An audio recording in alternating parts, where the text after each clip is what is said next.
Hi, this is Brock with Straight Line Delivery, and this is step 9 in a 10-part series to help you decide if trucking might be right for you.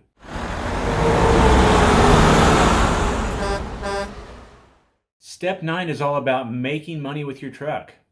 Here we go, we're ready.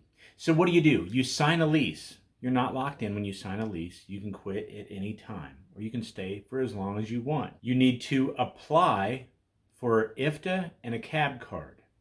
What that means is Interstate Fuel Tax Assessment, which is a guarantee that you'll pay taxes to the government for each mile you run. It's signing up for a certificate saying that, yes, I'm aware this exists and I am part of the program. Your cab card is usually an 8x11 sheet of paper that lists all the states that you're legal to run in and at what weight. So most of my trucks that are 40-foot hot shots are plated anywhere from 38 to 42,000 pounds. That's going to be kind of your range. And then your fuel tax assessment will be based off the weight of your truck and how many miles you drove in those states. So you need to have those two things before you can get started making money with your truck. This will be an apportioned plate vehicle, which means every state has to be listed on your cab card so that you have permission to drive in that state. The apportioned plate gives you permission to be there at a certain weight. How do you figure out what your apportioned plate will read? As far as weight, it's a gross vehicle weight rating. Well, how you do that is you take the gross vehicle weight rating of your truck and the gross vehicle weight rating of your trailer, and you combine those two numbers. Depending on the truck and the trailer, you'll end up right about 40,000 pounds.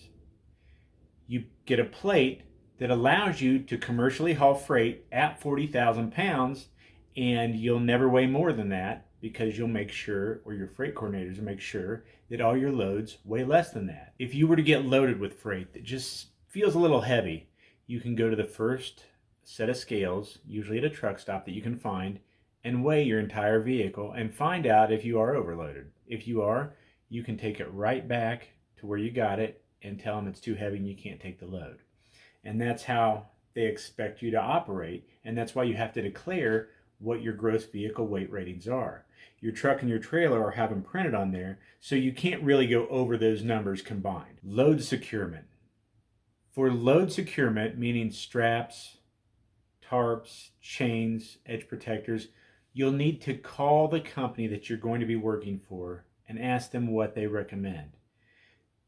Most of them will have a good feel for what you'll need and what they haul the most to get you started and get you on your way. For my company, we usually recommend 12 4-inch straps that are on the slider that are mounted to the trailer, 12 of those, 12 or more 2-inch straps, and I call those my sacrificial straps because I can buy them for $10 a piece. I throw them in the trash every 6 months and buy new ones. It's easy.